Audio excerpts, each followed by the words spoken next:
Hey guys, I'm Dov, and today I'm back with more Total War Warhammer 2 online action. We are continuing our DLC discussion. Next up on the table is the Greenskins and the Dwarves DLC, the King and the Warlord. So, I'm going to be taking a look at the Greenskins first, and I'll admit I slightly cheated on this one and called in an expert. This is SladeX taking the Greenskins up against the Vampire Counts, so real quick, let's just establish some things.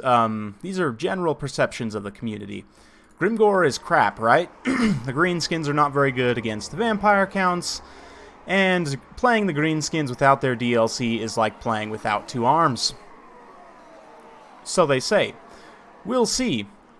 For this build, SladeX has got a front line of Black Orcs led by Grimgore. We've got a Zappa here, Night Goblin Shaman, some Savage Orcs out of the flanks, more Savage Orcs, 5 units of Archers. That's 4 Orc Airboys and 2 Goblin Archers. It's also got Orc Boarboy Biggins, Spider Rider Archers, and, regular Spider Riders. And I believe that's pretty much it. For the Vampire Counts, we've got Vampire Von Karstein Lord. Very nice. A couple Fellbats here. Looks like the Dire Pack hidden in the woods over here. And taking their sweet time, making their way all the way up and around here is this force of infantry here, as well as 2 Vargulfs. We've got a Banshee, a Claw of Nagash, Corpse Cart, Zombies, and Graveguard. Nice vampire army. So, because this vampire player is going to take his sweet time, we're going to fast forward a little bit through this early game here. You saw the Zapper got a good zap on the Von Karstein Lord there. A decent hit so far, so the longer that the vampire player takes to kind of advance here, the more he's going to get zapped, because with that nice long range, that Vindictive Glare essentially acts as an artillery, like an anti-large type bolt thrower, basically. Only 4 winds of magic, and of course Sneaky Stealin', very good against the vampire counts. Reduced power recharge rate means that they're just going to get their magic slower. They're not going to be as efficient with their heals or their zombie summons or whatever, but yeah, vampire player, again, taking their sweet time here. Not sure exactly what the intention is, but yeah. Slade's just going to keep poking the Von Karstein Lord, keep doing a little bit of damage here and there, and it looks like zombie summons now being pulled up. Granted, again, and I've talked about this before, people who have seen my channel, but just as a reminder, Orc Airboys do have 6 AP per shot, which is one of the best in terms of non-AP missile infantry units. So they are quite good. They also have pretty decent melee stats, certainly enough to hold off some zombies and some Fellbats for a little bit of time. Not to mention there's a lot heavier boys in range anyway. But yeah, you can see the vampires very, very slowly at a zombie's leisurely walking pace, advancing here, floating along very nicely. The Banshee is going to get targeted by a Vindictive Glare here, and that is going to be a brutal amount of damage against the Banshee. You can see it chunks about, almost half of her HP there, a little bit less, but still excellent damage. And the Von Karstein Lord continues to try and summon zombies in the backline here, but the summon leadership change definitely playing in. The Dire Pack tried to come around and get some good attacks on the Spider Riders, but honestly, with the poison, the Spider Riders are able to do okay there. Well enough to win, certainly. But yeah, zombies coming forward. You can see finally the main vampire force is getting pretty close here. But notice how the Banshee is getting healed by just hanging around the Mortis Engine. Obviously very beneficial. But as this Mortis Engine comes into range, it's going to get targeted by the majority of Slade's Archers. And of course, being that it only has 40 armor, it is very vulnerable to this type of massed missile fire. The Banshee just gets exploded by another shot there, and you can see units trying to be thrown into the back line here, the Bats, and now a Vargulf back here as well, trying to get rid of some of these Archers, certainly distracting the ones over on this side, but then the Vargulf gets caught up by Savage Orcs and Boar Biggins. Everyone's juiced up with Wa, so they've got extra charge bonus and melee attack. Yeah, it's going to be pretty brutal. In the front line, obviously, Black Orcs will clean up shop against Graveguard in a vacuum. With the support of the Mortis Engine and the Corpse Cart, that might go slightly differently, but this Mortis Engine is not in good shape at all. Only about 800 HP left, and with the loss of the Mortis Engine, that is going to be a significant amount of stopping power gone. Likewise, this Banshee's also almost gone. The Vargulf is crumbling. Actually, triple Vargulf here. Wow, I didn't even see the third one. So yeah, very heavy on the monsters, but again, the loss of Terror here. Actually, one of these might be summoned from the Von Karstein Lord, because he can actually summon. So let's see here. Yeah, it looks like this one. Nope. I'm not really sure. Yes, okay, this one does have the unbinding, so that is the summoned one. Okay, but still, the summoned one going down super quickly here, just losing a ton of health very quickly to the mass missile fire. And although, you know, there's still one Vargulf relatively healthy here, the Grave Guard are going to sustain for some time with the Corpse Card, but they'll definitely get cut through over time by those Black Orcs and the Savages and everything. And yeah, you can see the balance of power starting to tip already in the Greenskins' favor. This Vargulf here is kind of the last bastion of stopping power. And obviously, Von Karstein Lord can do a little bit, but not against big, angry Grimgor. You can see him running across the field to come try and take on this Vargulf. He's been able to get some good damage done on some monsters so far. Was kind of battling it out with some of them in the front line there. But yeah, Von Karstein Lord tries to come down and interrupt these archers. More zombie summons. But it's too little too late at this point. The damage has mostly been done. The Mortis Engine being gone, you know, the summoned Vargulf and the regular Vargulf, and now this Vargulf as well getting taken down. You can see the Borbiggins getting in here. They are going to get a little bit caught up on the Grave Guard, but some very nice use of some Itchy Nuisance as well, or Gork will fix it rather, to debuff the speed of the Vargulf there. Very good stuff. It also debuffs charge bonus and charge speed as well, so just generally keeping the Vargulf from being able to go, you know, just walk around too much, basically, like just get free, because Vargulfs with their mass can, you know, basically dictate where they want to go unless they come up against cavalry. But yeah, you can see the last of the vampire forces pretty much crumbling away at that. The Karstein Lord is going to disintegrate here, getting chopped to pieces by Savage Orcs.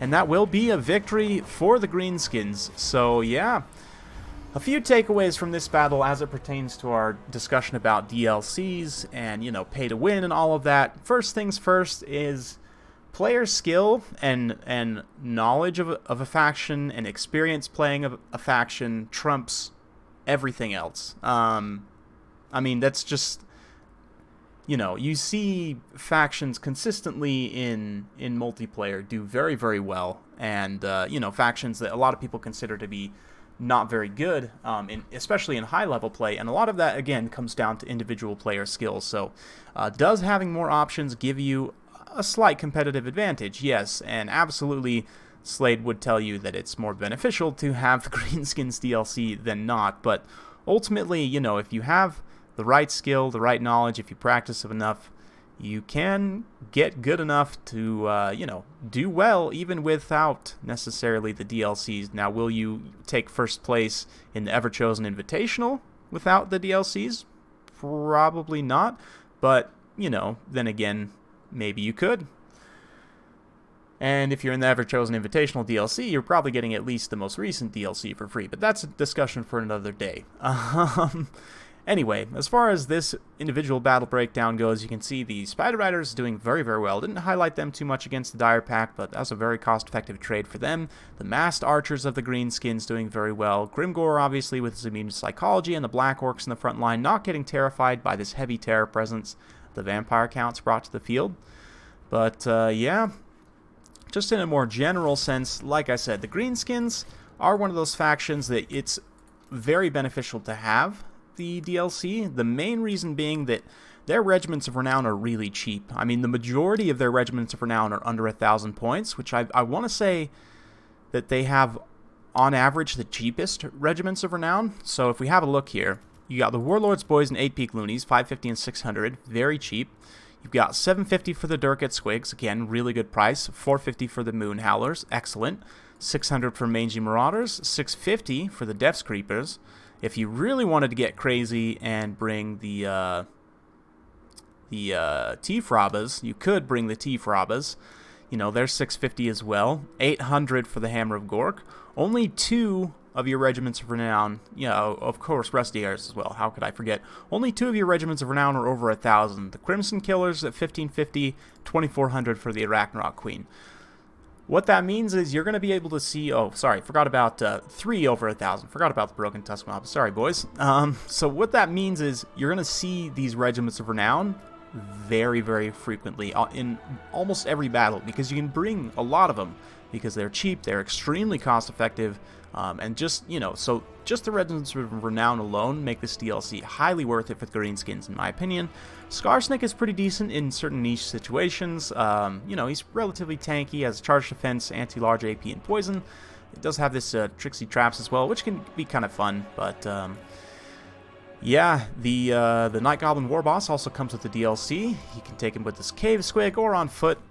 He does have this missile block chance ability, Spite of the Bad Moon, which coincidentally enough Scarsnake also has. But if you take him on foot, he's got a shield, 55% missile block chance. This gives him additional 48 missile block chance, so he can actually be more or less immune to missile fire from the front. Very good against the Wood Elves. Not to mention he can also take the Tormentor Sword, which is an excellent item. It's area of effect, hard snare, minus 26 melee attack. Very powerful. But yeah, in terms of the units as well, Nasty Skulkers, of course, a very good utility unit.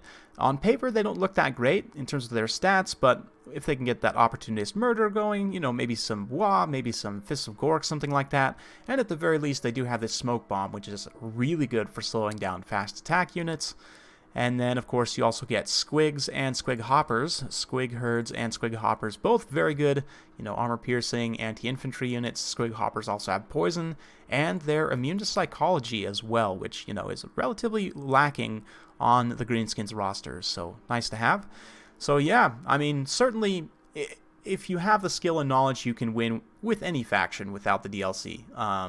And you're better off to have it, certainly, I'll concede that, and the Greenskins are probably one of the most glaring examples of this, again, because all of these Regiments of Renown are so cheap, and all three of these DLC units give you some really good utility, especially the Skulkers and the Squig Hoppers. Really, really good utility out of those two units.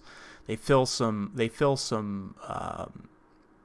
holes on the Greenskins roster, similar to the vampire counts. You know, I guess it's kind of interesting that we had them matched up against each other, but they do sort of both of these two. Their new units fill holes in their roster and kind of give them really, really good extra utility tools, whereas the Empire and, spoiler alert, in my opinion, the Dwarves as well, you know, they certainly benefit from having their Regiments of Renown, but the units that they get don't necessarily fill holes in their roster quite so much, but that's getting dangerously close to encroaching on the Dwarf video, which will be coming soon, so stay tuned for that. If you guys did enjoy this video, be sure to stay tuned for more. Hit that like button, subscribe, all that jazz. Thank you very much for watching, and we'll see you next time.